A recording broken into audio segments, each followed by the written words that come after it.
Assalamualaikum warahmatullahi wabarakatuh. Perkenalkan, nama saya Kamita dari Klaten, Jawa Tengah. Nah, salah satu ciri makhluk hidup itu adalah bernapas.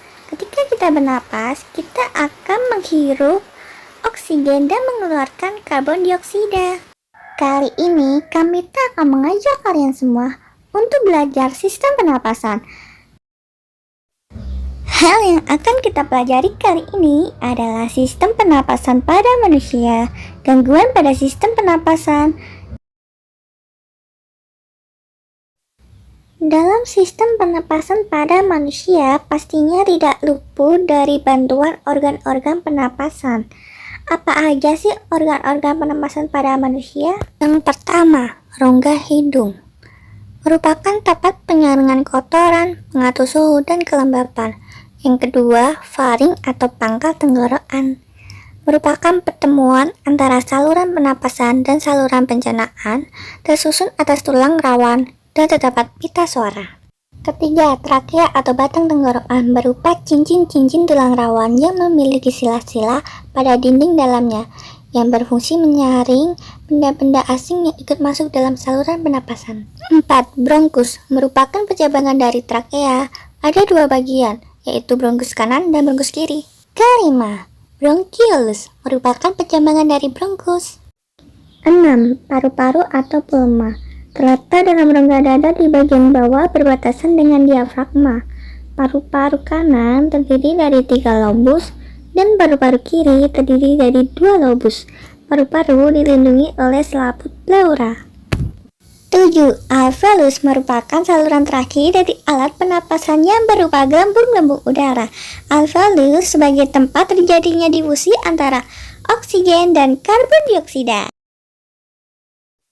Jalur udara pernapasan untuk menuju sel-sel tubuh adalah diawali dari rongga hidung, lalu ke faring, lalu ke laring, lalu ke trakea, lalu ke bronkus, lalu ke alveolus, dan terakhir ke sel-sel tubuh.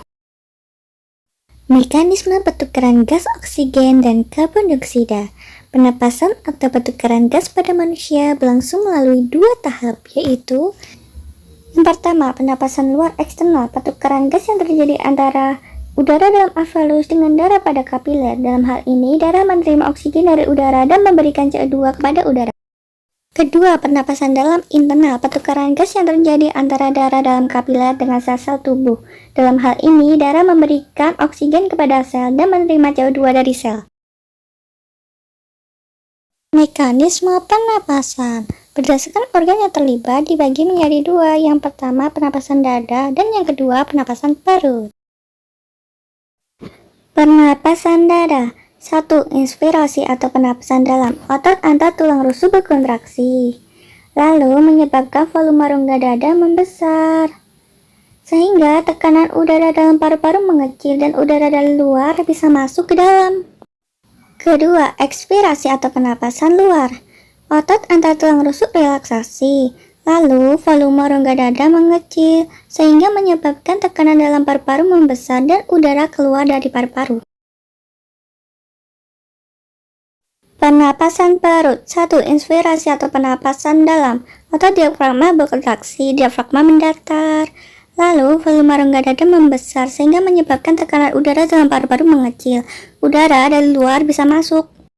Pernapasan perut ekspirasi. Otot diafragma relaksasi, diafragma melengkung, volume rongga dada mengecil, tekanan dalam paru-paru membesar, udara dapat keluar. Gangguan pada sistem pernapasan. Asfiksasi, gangguan pengangkutan oksigen ke sel-sel jaringan tubuh. Yang kedua, sinusitis, peradangan pada rongga hidung.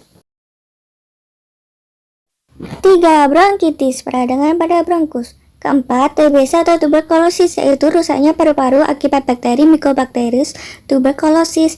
Yang kelima, emfisema, penyakit pernapasan karena susunan dan fungsi alveolus yang abnormal. 6. Asma, penyempitan saluran pernapasan karena alergi. 7. Asidosis, turunnya pH darah sebagai akibat naiknya kadar H2CO3 dan HCO3 karena gangguan pengangkutan CO2. Gimana? Sudah paham materi kali ini? Ayo, siapa yang mau review materi sistem pernapasan? Oke, Kamita, tunggu 5 detik ya. Ups, sudah habis. Jadi, Kamita akan mereview materi sistem pernapasan pada manusia yang dibantu oleh organ-organ pernapasan seperti rongga hidung, faring, trachea, bronkus, bronkiolus, paru-paru, alveolus. Mekanisme pernapasan manusia itu dibagi menjadi dua, pernapasan dada dan pernapasan perut yang masing-masing terdiri dari dua pernapasan, yaitu inspirasi dan ekspirasi. Kali ini Kamita akan memberi kalian tugas mereview sistem pernapasan pada hewan, diketik dan dikirim ke kakak ya. See you, bye bye, sampai jumpa lagi. Semoga ilmunya bermanfaat.